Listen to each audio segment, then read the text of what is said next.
Welcome to Indie Beacon Radio, where creative souls can find help in marketing their creations. You can send questions for each show on Twitter using the hashtag IndieBeacon. Now sit back and enjoy learning about our guest for this show. Hello, everyone. Welcome to our show today. We are so glad to be here with Katie Newborn. She is our author we're going to be interviewing today. And of course, we always encourage everyone to drop everything and read. So we are so glad to be on the show today. Hi, Katie. How are you? Hi, doing great. Glad to be here. It's good to be here. Tell us a little bit about yourself. Well, I am the 8th child of LB and Katie Newborn. I was born and raised in Arkansas. I was commissioned as an officer when I graduated from college. I have hours of studies in master level studies in global leadership, and I am a retired specialist trainer, training specialist for the state of Texas. After 28 years of service, and I am a licensed and ordained minister. That is awesome. That is awesome. And you were a lieutenant in the Army. Is that right? That's correct. Correct. So you were already on fields of mission at that stage in life as well, right? Yes, I was. Believe it or not, I had to think about that, and it came to me in one of my mission outreach that this is similar to something that you've already experienced before. So unknowingly, God was already preparing me. He was already preparing you for what was to come. So tell us a little bit about your book. Tell us a little bit about Mission Possible. Well, Mission Possible came about actually through those experiences of being out on the mission field, and also my personal endeavor to become who God said that I was. It was a little bit of battle and struggle with me to kind of comply and go along with what he was saying, because I just couldn't see it. I just couldn't see the magnitude of what he was saying for me being able to come about in my life. And so I felt like it wasn't something possible for me to do or something possible that would happen in my life. But as he continued to draw me and encourage me and inspire me and connect me and develop me and teach me, I realized that the thing he was saying about me was possible. That was a mission that had been assigned from the beginning of time, and because it came from him and he was in control of it all, that it was very much possible for me to accomplish.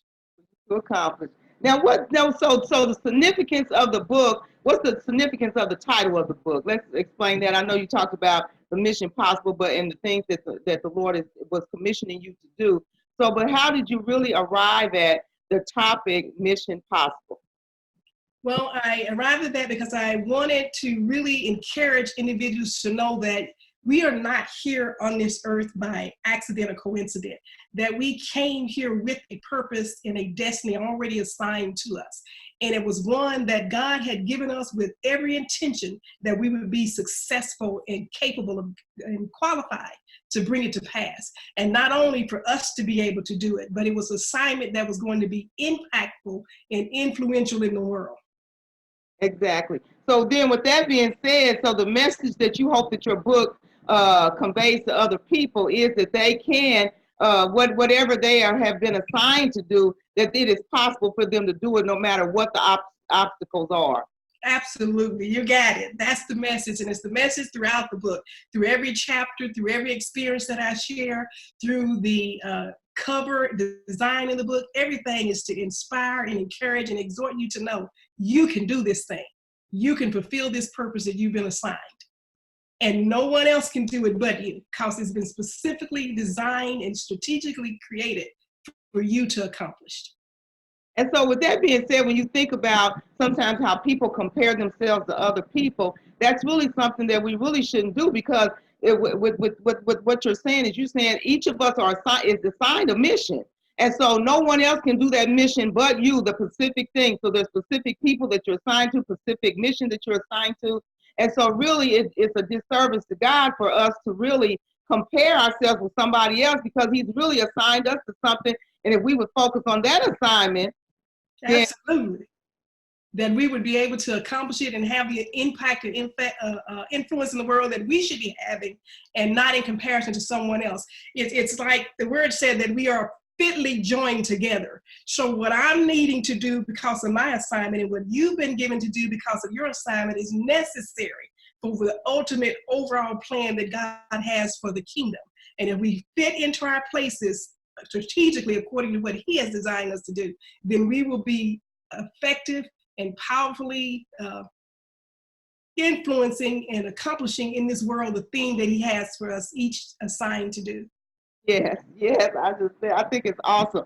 And even I could, when I was reading it, I was thinking about the things that I've been assigned to do. So now let me ask this question: how it has your mission worked? And can you tell us about one of your mission trips that you went on? Has your mission work really inspired your writing? You're writing the book, and how it came about, and how you fit it all together. And could you share one of your mission trips, just one of them that you may have went on or something like that, to let us know how that it impacted you? Absolutely, absolutely. I believe that every mission trip that I went on was strategically designed by God for me to be there at that particular time in that particular place. And each one had some effect on me at different levels because of the different places I was at each time that I went. But one that I recall very specifically as I was getting more in alignment with my life and lining everything up about myself and about my endeavors to do and to become what God was saying to me. I was in the Dominican Republic, and we were doing a clean water filtration system with a partner pastor and church that we were working with there in that area. And he was walking us through the city, kind of taking us around and showing what their ministry was doing and how they was working with the people to bring them out of the impoverished areas where they had no options but to drink dirty water because they didn't have any other cleaning system and process there. And so he was just kind of telling us how they was working with them and transitioning them to a better life and better options, but sometimes they still had to go back and be affected again by that dirty water. And so he asked us if we wanted to actually go and see the place where the individuals resided. And what was amazing to me is we were walking around what seemed like didn't appear to be while we were walking on like an upper level, a hill or mountain type kind of elevation in the city as we were walking around in the city area. But when we went to go see where the people live, we went down this staircase that seemed to go on forever down the side of this elevation until we got to the riverbank where the dirty water was, where people live. But on your decline, we were passing up little makeshift huts and houses and stuff people had built upside the hill to try to survive and sustain without running water or utilities and dirt floors. And then we got to the bottom, and as we were working our way through and he was telling us about what's going on, you know, it's kind of intaking it all. And I was thinking, Lord, am I gonna have to walk back up those steps? You know how you get in that physical, you're in that natural state. And as I was thinking that way, God began to speak to me and say, you know, you think that's challenging or difficult for you, but this is just an example of what your ministry work is going to be like for you. I'm going to send you to hard places. I'm going to have you go into difficult environments, but people are going to be ready to receive and to hear the word of God. And so it was kind of like an epiphany of me just having that experience of having to go down those stairs and make my way back up. I thought it was a physical thing happening, but it was really a spiritual encounter happening in the process. Wow. And so, you know, I think that, you know, when you do that type of work and that type of mission work, it really takes a special person to really be able to go into those particular, you know, environments and really still be able to affect change in the lives of the people, and to want to do it. Because, you know, when we think about America, you know, we're really spoiled over here when we think about it. I know I've been on one mission trip when we went to Kenya, and just to see the difference of how the people there were so, you know, so hungry to even come to the service. You know, they have walked for miles and miles and miles, and sometimes we don't even want to get in our car and go around the corner. And, you know, and then what it did for me was, you know, even when I got back home, you know, I don't let the water run like I used to. You know, water, you be in a different room, the water's still running. I make sure I turn it off because I think about how we're wasting water and how they don't even have clean water. Yes, that's awesome. And that's kind of the experience and impact that doing missions will have in your life. If you're open and receptive to it, it will have that kind of impact, kind of make you reassess things and adjust your life to kind of being more balanced and more even in the way that you approach and deal with things, and realize that you're blessed. And especially in America, we're really blessed beyond measures in a lot of ways compared to how some people will have to live. But going into some of those dire areas that I would go into and doing missions, the thing that would help me kind of keep it balanced and continue to be able to do it too was to remember the word Paul said, I know how to abase into abound. So to be able to make the necessary adjustment, to be able to get to the level of compassion that you would need to be able to be receptive to the people as you came in to do ministry, and to feel their heart and to feel their pain. But at the same time, as you said, to feel that hunger and that desire that they had for just to have a word and an encouragement from the Lord and to receive it from you. And then to return home and to know that, you're truly blessed. You're blessed, even with what you may consider to be a struggle or an issue or a challenge is nothing compared to what you can see in other places. Now, with your book, do you think that people, that the people that you met along the way help to kind of they're speaking through you, even with the book, to let people know that that there's so much to do out here, and if you would do that, it's possible that you could be a blessing to so many other people by really focusing on the mission that you've been given and really going after it. So, do you think that some of the people that you met and all of the work in helped you to fashion this book so that it can be a help to others, so that we can begin to be about what we're supposed to be doing?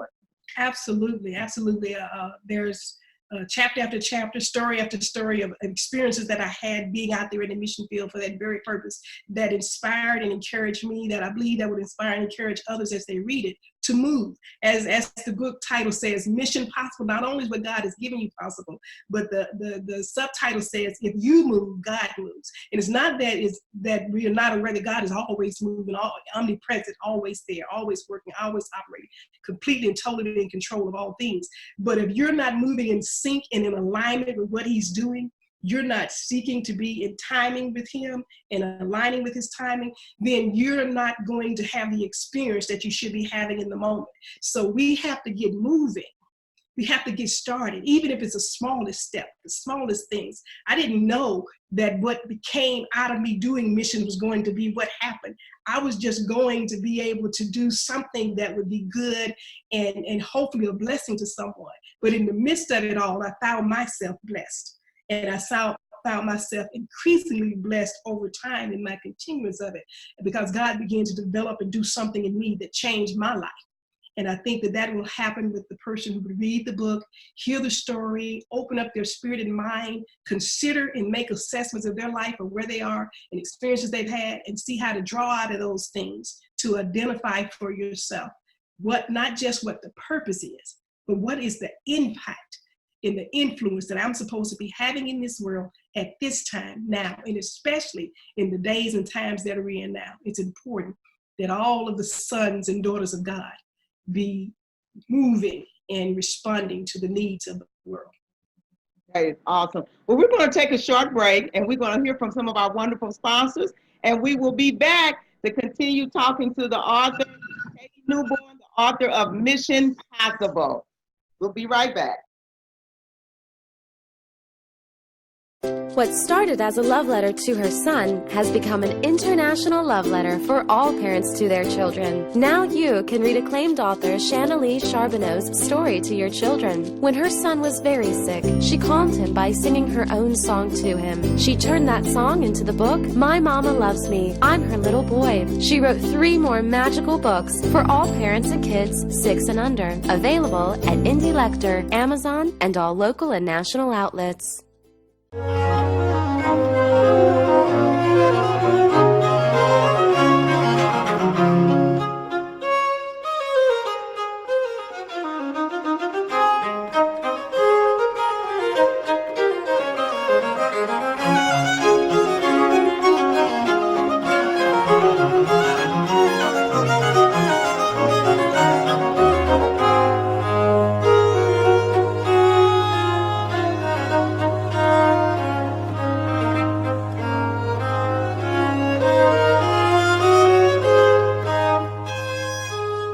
Hello, I am the author and poet Denise Bryson. I am the author of The Things That Cross My Mind, Love's Reality, both in book and audio form. I am also noted as one of the best poets of 2011. I have two new projects coming up. One is the Blinky series, where Blinky tells us all about our coins and our bills for our children. I also have a book coming out called Say Ye.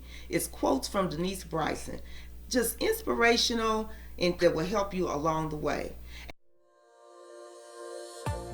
Thank you for watching or listening to this show.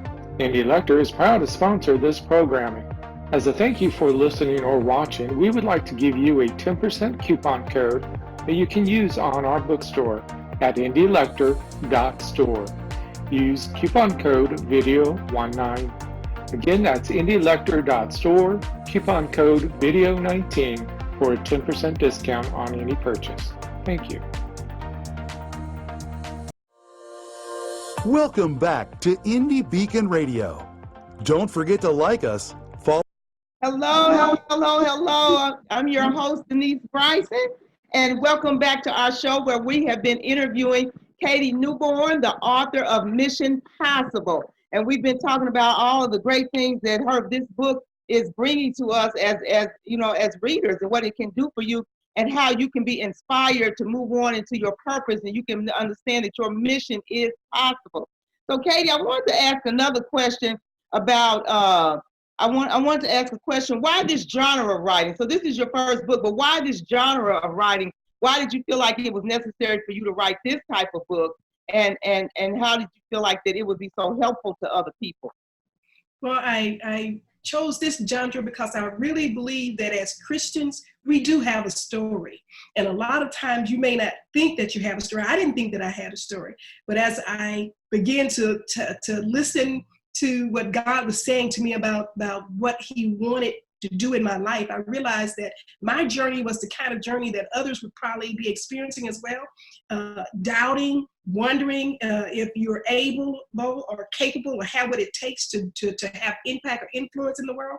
And I wanted to write something to encourage and exhort and ensure individuals that yes, you can accomplish what you have been assigned to do in this earth. Yes, you do have the power, the dominion that was given to us to have influence and impact in the world. And yes, it is necessary and needed for you to move into action, to move and take the steps necessary to bring it to pass. So what part about writing the book did you find to be the most inspirational to you? The creativity part of it, that's not my strong suit. I'm more technical, more strategic in movement and thought processing, but the creativity of trying to ensure that every aspect of the book, I wanted it to message the message. I wanted it to bring forth the exactly what it was that God was saying to me, that he was instructing me to share and give to others so that they can have it. I want to make sure that you understood you have authority and dominion, power in this world to impact, influence, and to affect something, to move and have purpose manifested in your life. It is not in vain for you to be here on this earth and living. There is something for you to do. Now, what is one of the most surprising things that you discovered while writing? What was something that was really a surprise to you while you were writing the book? Well, first of all, I was surprised that I was writing. And secondly, I was surprised that in the process of writing, that I realized there were other books that were down in me. But beyond the books and the writing, I found that God opened up from having obeyed and finished the process and the assignment he said in writing the first book. So many other avenues and so many other opportunities came about. And so that was amazing. And so although the book was necessary and the book was needed and it was the message there, the actual objective, I believe, was for me to do and operate in obedience so that he could break forth and open up the window of heaven and begin out to pour out the blessing that would multiply over and over again. Exactly. So then what other things has the book helped you to be able to do? Like far as, seminars, teaching, coaching, those kind of things, has it brought those types of things into your realm of your life, I guess is what I'm trying to say? Absolutely, it has. Those are the things, the other opportunities that I referenced that are coming about because of the writing of the book. I've had an opportunity to pilot a program from a curriculum that was developed from the book within the Dallas Independent School District. I have had the opportunity to go out on international speaking opportunities at women seminars and conferences with one woman. Fearless, and I have had the opportunity to speak at youth conferences and women conferences. God has just done tremendously, way more than I had ever expected or could have thought would happen from just being obedient to do this one thing. That is awesome. That is awesome, because then what it did was now you're an author, and now it has expanded it into really a business opportunity where you get the opportunity to go around and really start, have seminars and teach and coach and do those types of things. And even with the young people, help them, because this is so needed for them, because a lot of times they're not sure exactly what their purpose is or what they're going to do in life.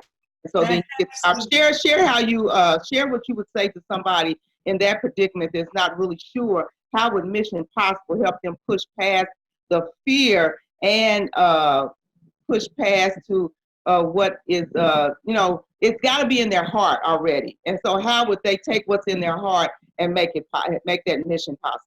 Well, one of the techniques, the things that I teach within the curriculum that I developed for DISD is that do an assessment of your life. Who you are and what you are is already there. Those treasures are already hidden down inside of you. And believe it or not, through all of your life experiences, little indicators have been being dropped along the way. And if you go back and reassess, sometimes a thing that we thought was negative or someone may have said that was negative about us actually was an attribute and a benefit.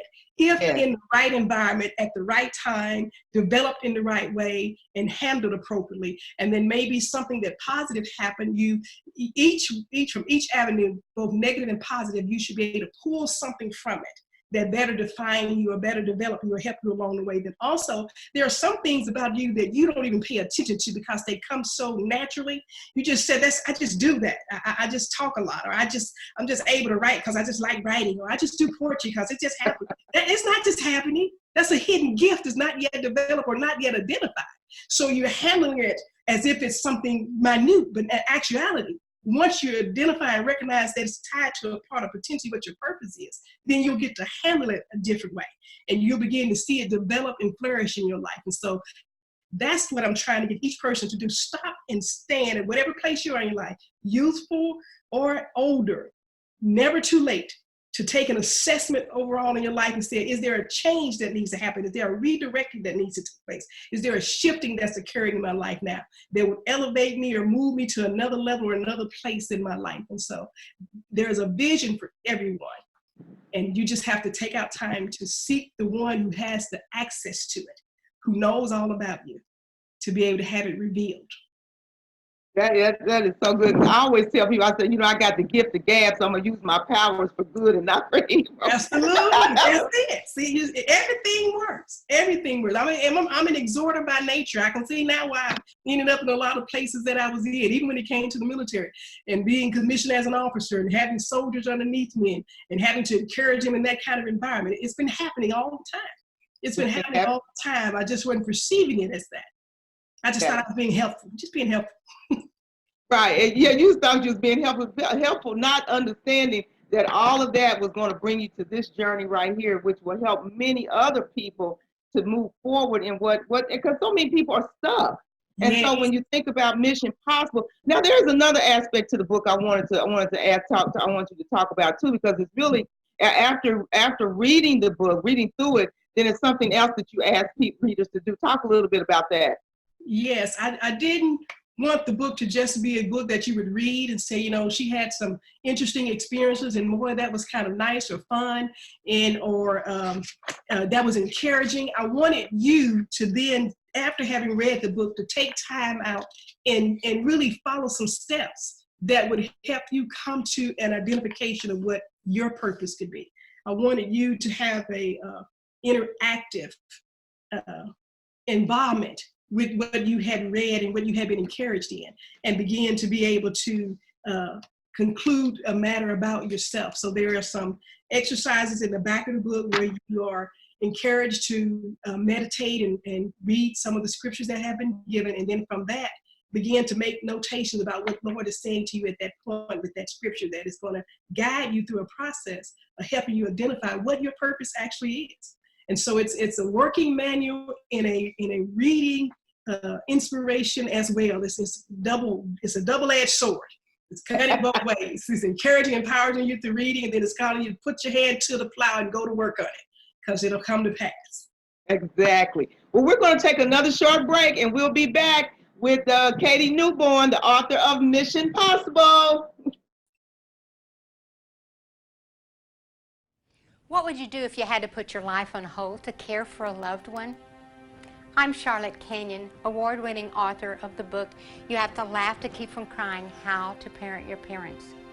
That was a question I had to ask myself some 16 years ago, and you'll have to ask the same question. I had a father-in-law with dementia, a mother with Alzheimer's, and a dad with Parkinson, all at the same time.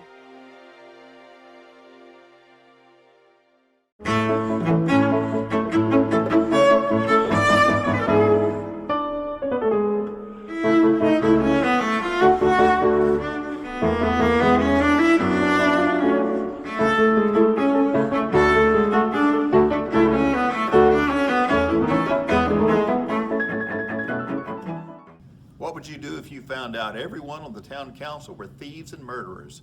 That's what happened in Bandera, Texas in 1873. John Cruder was the marshal, yet he needed to operate outside the law in order to balance the scales of justice. He is the Midnight Marauder. You can find his books on Amazon.com and TopWesterns.com in paperback, digital, and audio. I'm Roy Clinton, and I hope you'll read The Midnight Marauder. Welcome back to Indie Beacon Radio. Don't forget to like us, follow us, or subscribe to one of our many channels. Now, here is your host for today's show. Hello, I'm your host, Denise Bryson, and we welcome you back to the show. We've been interviewing Katie Newborn, the author of Mission Possible. If you move, God moves, and that's what her book is. That's what the title says. And so, Katie, where can we find you, and what's up next for you? Actually, what is coming up next for you, and what are you working on now? And is there any events we can find you at? And then where can we find you at on social media? Well, I am currently on an agenda for 2020 to have seminar or women conference speaking opportunities with One Woman Fearless.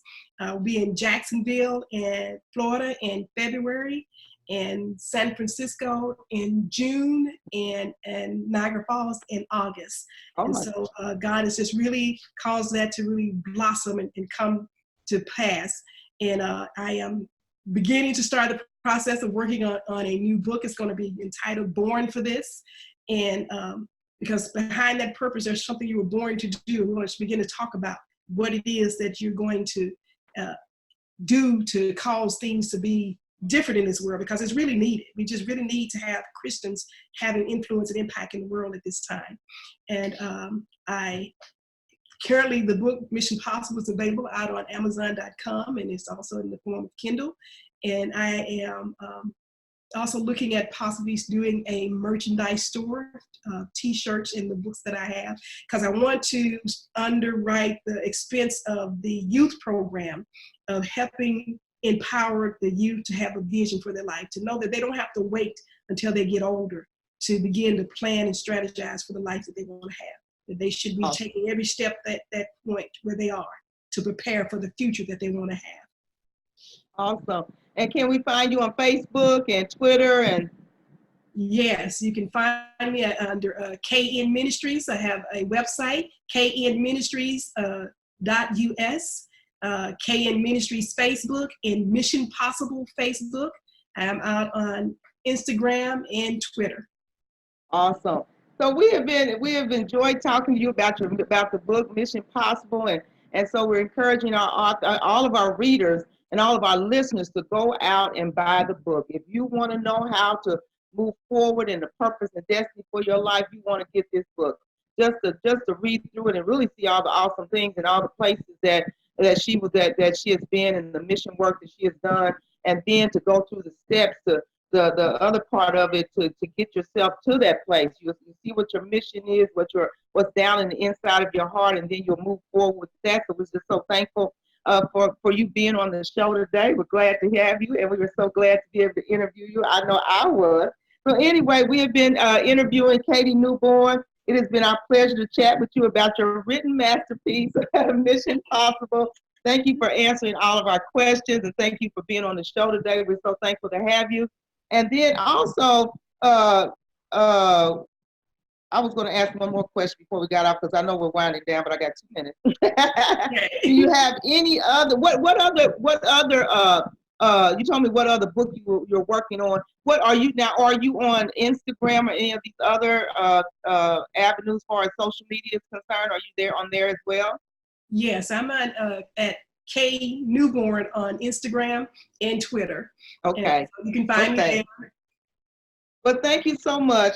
And so please remember to support our authors, everybody. Please remember to support our authors and continue to drop everything and read. And so it's been exciting just talking to you, Katie, and learning everything about you.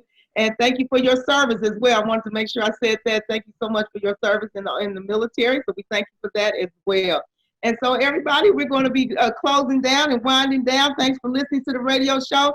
I have been your host, Denise Bryson, and we have been interviewing Katie Newborn, the author of Mission Possible. Go out and get her book. It's on Amazon.com. And so you can go out and get it in book form or on Kindle. And you will be blessed that you'll be excited that you did. Thank you, Katie. Thank you. It was an awesome opportunity and blessing to be here with you on tonight. Thank you for listening to Indie Beacon Radio, where creative souls can find help in marketing their creations. To learn more about Indie Beacon services, to be a guest on the show, or to advertise on our show, please visit our website at indiebeacon.com.